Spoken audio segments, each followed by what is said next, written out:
Melta weapons. The smoke-filled air choked all with the courage or stupidity to venture outside. For the hive world burned, every city, every erection within it. Trails of smoke and flame rose to the skies, creating a shadowed twilight existence for all. The forces of chaos seemed unstoppable, their numbers almost infinite, their weaponry and material beyond any hope of resistance. The planetary defense forces had been swept away like so many wooden toys on a regicide board. And this was almost universally true. In only one place was their reign of tyranny and blood halted, resisted. Only one. But it was with a sinking feeling of utter desolation that the last free forces on the planet looked out from their walls and parapets. The enemy were amassing. And nothing could stop them. Or so they thought.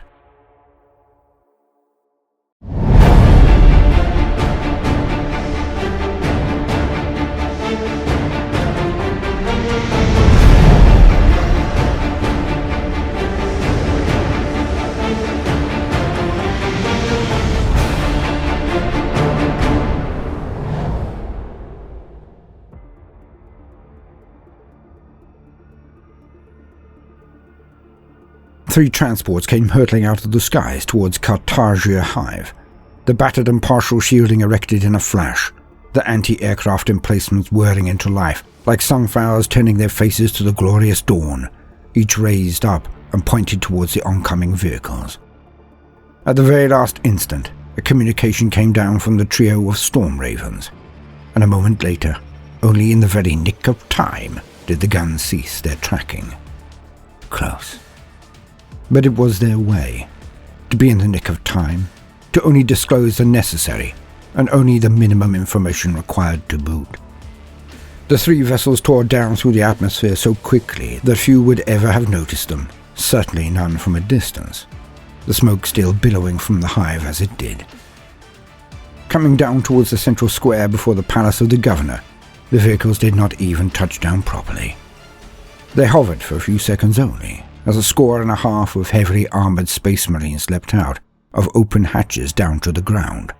And within heartbeats, the ravens were back in the air, heading upwards back to something in space, something in orbit. The Adeptus Astartes were here, the Emperor's own angels of death, and not just any marines, his mighty iron hands. The officer, a lieutenant by his markings, gesticulated and his men fanned out, heading for the most vulnerable positions in the walls, but most of them, it would seem, towards the gate.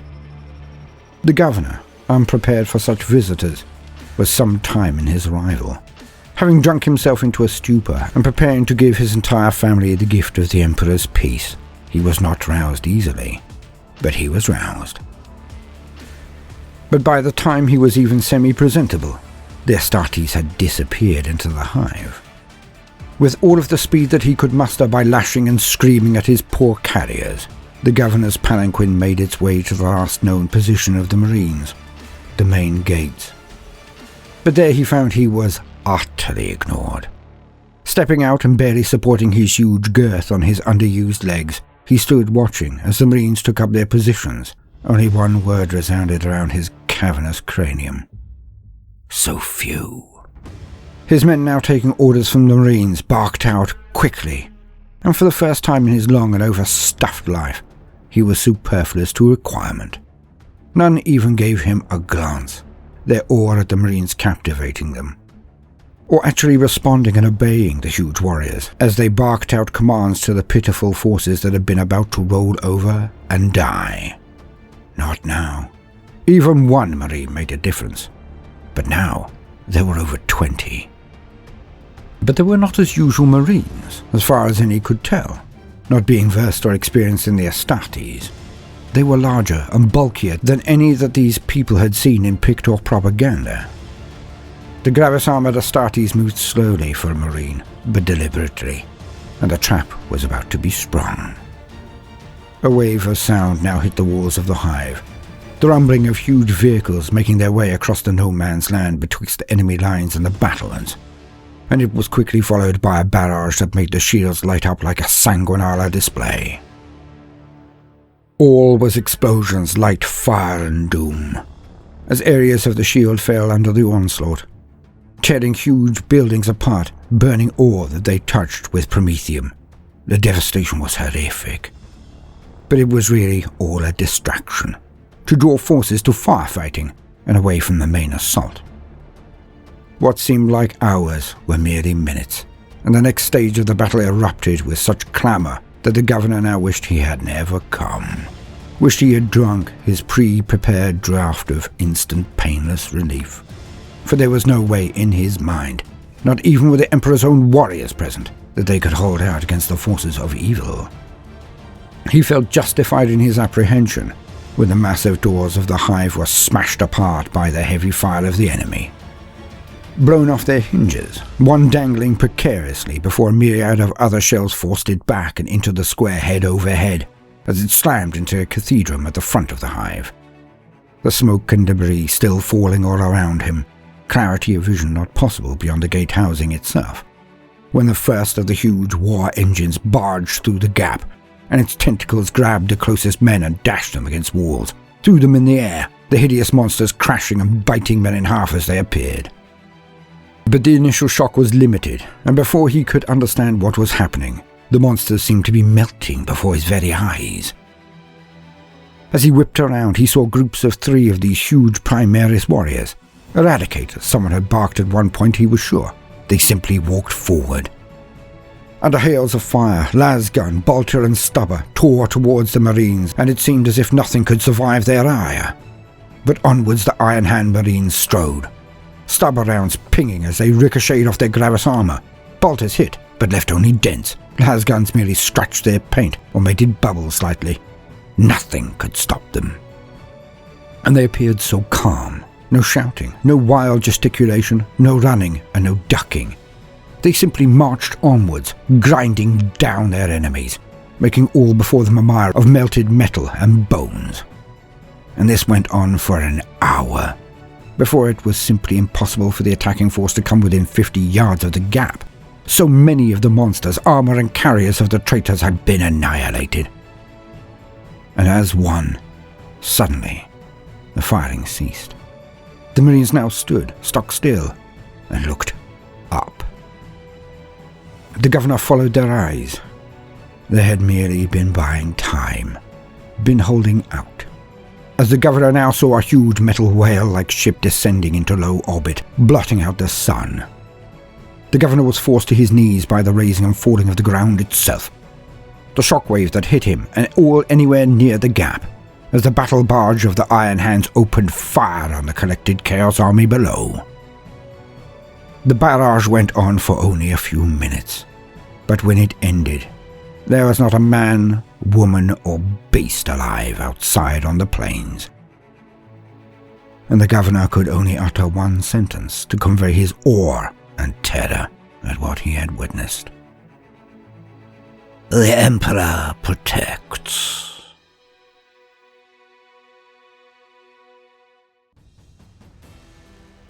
Welcome, gentle listener. I'm Baldermort, your faithful servant, and I wish to introduce you to the forces, factions, and important war gear of the Warhammer 40k universe, the grim darkness of the far future, where there is no time for peace, there is only time for war. And today, we are going to be looking at one of the most ubiquitous and fun weapons in the setting, the legendary Melta guns. Woohoo! Sorry, I may be a bit excessively chirpy on this one. Used by most of the forces of the Imperium, from the many chapters of Space Marines and the Imperial Guard through to the Sisters of Battle. For the grim darkness of the far future is populated by denizens so huge, so vicious, so murderous, and so nigh on invulnerable, that only a truly superlative destructive weapon can even tickle the sides. But in this handheld weapon, the Melta, the odds are finally evened. For even one man or woman holding this weapon and applying it correctly can blunt the advance of an entire column. It can bring the mightiest hero in the most superb armor low, It can melt a tank in seconds, and make the largest and most intimidating Tyranid bioform so much goo in mere moments. The Melta, how I love thee! And not only for the Imperium, for its basic effect is used by Eldar, Tau, and any other technologically advanced races. All have come up with some permutation of this magnificent weapon that makes me caper and sing melty melty whenever I play them. Which is most of the time, if I'm honest, because I love the cinematic feel of them, and you are about to find out why. And so, as usual, for the very basics, let us lean on existing wisdom. To quote, Melta weapons. Yes. Melta weapons are a type of thermal weapon that makes use of a subatomic reaction in a chemical fuel source to produce a tightly focused beam of intense searing heat. The Imperial melta gun and multi-melta, also known as cookers or vape guns, as well as the grenade-like melta bomb, are formidable direct energy weapons. Melta weapons have a short range, but are very powerful, and their thermal blast intensity increases as the distance to the target decreases. A melta gun works by inducing a minute submolecular reaction within a highly pressurized pyrium petrol fuel mix located within an ammunition canister, and then projecting the resulting plasma through the canister and from the weapon's barrel as a blast of incredible heat. They fire a micro-sun at people. Melta usage is accompanied by a distinctive hissing sound as the beam boils away the water in the air, then a roaring blast as the beam reduces the target to charred scraps or molten slag. Meltas are the premier anti-armor weapons, and few if any armored vehicles can withstand their power. Meltas are also a useful alternative to plasma weapons for this anti-armor role. As though they generally possess a shorter range, they are a more reliable technology than most Imperial plasma weapons, which often injure their users, or just burn them to cinders, if you get a one. The heavy weapon known as the multi-melta resembles two melta guns fused together, with thermal beams that coalesce into a single powerful beam with a longer effective range than their smaller cousins. However, the increased size, weight and power requirements of the multi-melta mean that it is no longer man-portable by conventional human infantry. The very rare pistol variant of the melta gun, known as the Inferno pistol, can vaporize foes of any kind with ease. Lord Commander Dante, the Emperor praise his name, the chapter master of the Blood Angel Space Marines, is the most notable of the few users of the Inferno pistol in the Imperium, though among the Blood Angels the weapon is called the Infernus pistol. Inferno pistols are also favoured weapons, when available, to the acolytes and inquisitors of the Inquisition's Ordo Hereticus and its militant arm, the Sisters of Battle. The melta bomb is a somewhat different application of the same technological principles. The reactive fusion fuel in the melta bomb has already been hyper-condensed and is no less devastating, designed to consume itself in a single burst of energy. The casings of melta bombs are usually designed with magnetic or molecular bonding mechanisms, allowing them to be clamped onto large targets such as vehicles or monstrous creatures. The surface contact detonation inflicts tremendous damage, easily turning even heavily armoured plate into white-hot slag in a matter of moments. Imperial melta weapons. Beamer melta. The Beamer melta style of melta gun was an attempt to create a long-range melta weapon that was still light enough to be easily carried into combat. Using fragments of decaying scrolls describing several ancient design patterns, and after much divination and prayer, the Zephyrus pattern was developed. Though it still uses specialized gases melded and ignited into a submolecular thermal state, this weapon features a longer barrel with a radiation beam surrounding the gaseous discharge. This low-level radiation acts as a harmonic waveform for the superheat release, allowing it to strike at longer distances. The necessary tuning for the beam to match the discharge proved impractical in the field, however, and only those willing or able to spend many solar hours of difficult correction after prolonged use still stand by the weapon. Almost no Imperial fighting units still utilized them despite the superior range, and their manufacture ceased after the first production run. Now prized as trophy weapons, some still see use as part of elite mercenary groups or inquisitorial kill teams, which we really must discuss soon. This weapon may be equipped with any type of melta canister ammunition. Melta guns and multi-melters, well, we've already discussed those. The Colossus Bomb. The Colossus Bomb is a melta-based guided bomb that weighs 10,000 kilograms and is used by the Imperial Navy on the Marauder Colossus for high-altitude tactical attacks on heavily fortified enemy positions and fortified structures such as bunkers and more extensive subterranean facilities. The Magnum Melta. A Magnum Melta is a heavy, vehicle-mounted, short-range area effect heat cannon. Magnum Meltas were originally designed for space assault craft to enable them to turn a large cubic volume of spaceship hull plating into a liquid slag. A weapon of this magnitude's effects on less durable targets, such as main battle tanks and living matter, are simply catastrophic. The aptitude for use of this powerful weapon was not lost on the tech priests of Mars, who soon began mounting the Magnum Melta upon the turrets of Infernus Patendamus Predators. This ancient pattern of Predator has now largely been replaced by the Land Raider Redeemer in many Space Marine chapters. The Hunting Lance, or Melta Tip. A hunting lance is a one-handed, single-use melee weapon used exclusively by the Rough Riders, mounted cavalry units of the Imperial Guard. But we've done a video on them already, so go skip to that. The Melta Cannon. A Melta Cannon is an Imperial plasma weapon that makes use of a miniature fusion reaction to produce a blast of intense searing heat, as usual. This weapon system is commonly mounted on Reaver-class and Warlord-class battle titans, but also can be mounted into the carapace hardpoints of a massive Imperator-class titan. A smaller version of this weapon system is also mounted upon the Devil Dog variant of the Hellhound. Melta Torpedoes. Utilized by the forces of the Imperial Navy, Melta torpedoes are even more feared by starship captains than standard torpedoes. Mercifully rare and extremely brutal, Melta warheads detonate a precisely organized series of Melta charges upon impact with a target, burning through hull plates and consuming sections of the vessel's interior in a roiling conflagration. When used in orbital bombardment against planetary surfaces, they are equally capable of penetrating heavily fortified structures and incinerating the occupants and contents. Pyro Melta Cannon. These squat, oversized and heavily insulated macro cannons are specifically designed to fire shells tipped with powerful melta charges that detonate with furious heat against the hulls of enemy void ships. Now, we get on to the Eldar and the Fire Pike.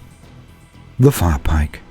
A Fire Pike is a variant of the fusion gun used by the Eldar, Fire Dragons Exarchs. These weapons are sophisticated melta weapons, marked by a distinctively long barrel that can project its deadly melta beam a considerable distance further than the standard fusion gun used by the Imperium. These potent weapons predate the existence of the Imperium of Man, having been created by Eldar artisans long millennia ago. Operating similar to most melta weapons, fire pikes project a lance of intense heat and radiation over a considerable distance that is capable of melting flesh and steel and carving through the toughest armor with deadly precision. Rare even amongst the arsenals of the craft world Eldar, they are most often borne by the mightiest champions of their kind. Relic weapons beyond contemporary means to reproduce, even for the craft worlds. The Fusion Gun. The Eldar possess an unsurpassed mastery of thermal weapons, and take savage delight in the devastation they create. They utilize a deadly melta weapon known as a fusion gun, a weapon that is unique to the aspect warriors known as fire dragons amongst the Eldar. Though it can only be used at short range, it possesses a sophisticated target system, as befits high-status troops like aspect warriors. Like most Eldar technology, the weapon is physically activated, its resonant wraithbone construction being sensitive to the Eldar's innate psychic mind. A fire dragon's fusion gun is linked to its target via its handle. And they also have fusion pistols, usually used by Eldar autarchs, and of course, the Dancers of Segora, the Harlequins. This one next weapon could have an entire video unto itself, but let's stick it in here anyway. The Necron Melta weapon, the Heat Ray. Ulan. A heat ray is a Necron weapon mounted upon the enormous mechanical spiders known as Triarch Stalkers. These deadly weapons are capable of anti-tank and anti-infantry modes of fire. The heat ray can be fired in either a focused or dispersed beam. That's correct. They can fire it in a standard way to melt big things like anyone else can, but then they can actually fire it out like a wave of fire that melts everything in front of it. Short-ranged, but devastating. Tau melter weapons. The Fusion Blaster. Mostly used on Tau battlesuits, the Fusion Blaster is similar both technologically and tactically to an Imperial melter gun, albeit possesses a longer range and is most commonly employed by more mobile units. Fusion Cannon. A fusion cannon is a Tau version of a melter weapon, just larger than the Fusion Blaster. It can be seen on larger battlesuits and the Hammerhead gunships. Fusion Cascade. A Fusion Cascade is an experimental version of a Tau Fusion Blaster, designed for use as a weapon system on the XV-9 Hazard battlesuit. It sacrifices damage for rate of fire, with each burst unleashed by the weapon consisting of multiple shots. This means that despite each charge being less powerful than an equivalent Imperial melter weapon of similar size, the Fusion Cascade can overwhelm its target through sheer weight of fire, and is still able to reduce even the most heavily armoured vehicles or fortifications to slag in the blink of an eye. Fusion Collider. Very similar to other fusion or melter weapons, it has been developed to fire completely silently, making it a perfect accompanying weapon for the stealth-orientated XV-95 battlesuit. And of course, the Fusion Eradicator. The Fusion Eradicator was designed as a radical solution to the limitations of current Tau fusion weapons technology. The Fusion Eradicator combines a battery of multiple synchronized firing chambers that can create blasts of energy so potent that any solid matter caught in its path is torn apart at a molecular level by brute thermal force, and no physical material yet known to the Tau can survive its destructive power. The cost in materials and expertise to create a single Fusion Eradicator is immense, and the natural endurance of each weapon is limited often to a single battle. Each Fusion Eradicator is then discarded and must be replaced. Currently, this weapon can only be found deployed on KX-139 Tau Unar Supremacy armor, serving as its arm weapons. And how could we possibly end without discussing the newest melter weapon? From the mind of Belisarius Call, their melter rifle, or heavy melter rifle. Yes, Belisarius Call has spent 10,000 years not just creating the Primaris Marines, no complaints please, they exist, there's nothing we can do about it, so love it or like it, it doesn't matter. These weapons have twice the range of a normal melter weapon, and also with an ability which clearly states what they do. Total obliteration. It is true, the Eradicator Squad is now the king of anti-tank, and purely down to this one weapon, the melter rifle. End quote. And so, I hope you can now see why I adore this weapon so much, because of the imagery. Now I make no secret of my love of the common soldiery, the grunt, the foot-slogging men of the line. I have lots of vehicles, and like them plenty, but for me, it is always in the infantry, and this weapon means that any lowly ground pounder can take on and potentially bring low a mighty lord of war. For me, as you have probably guessed, it is the image of a lone warrior, or a tight cluster of a few, holding out against insurmountable odds that gets the juices flowing. The spirit of the Alamo, the thin red line, the 300 Trojans holding back a tide of enemies against all odds. Each region of the globe has their tales of a band of heroes, or even just one man, turning the tide of a battle. That feeling of seeing all of the forces of hell coming inexorably onwards, only to be held back by grit and courage alone. But also for the fact that you have to get right up to point-blank range before it is possible to do this.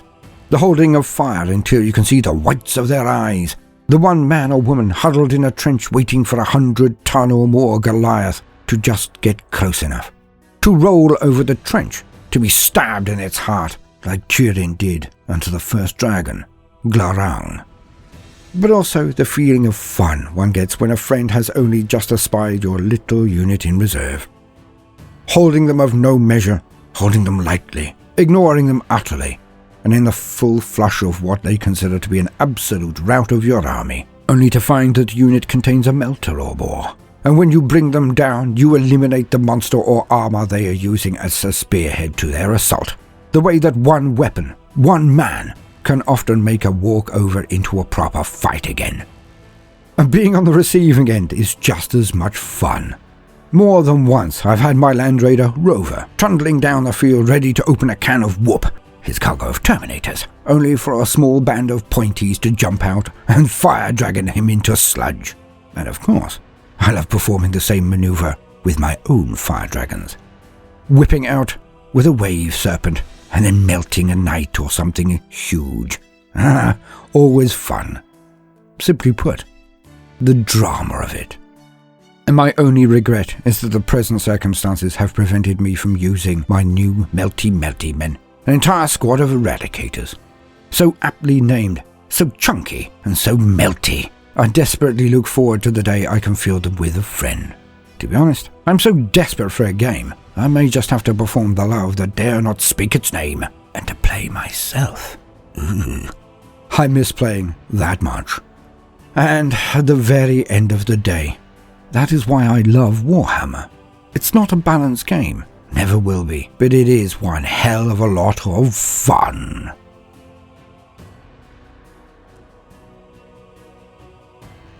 I have been Baldermort, your faithful servant. Hope you've enjoyed this brief introduction to the Melta gun. If so, then please do consider liking and subscribing.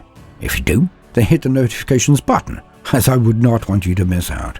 If you see the worth in what we are doing, then do also consider joining our Patreon, or giving the video a share if that is beyond your present scope. It would be a great boon.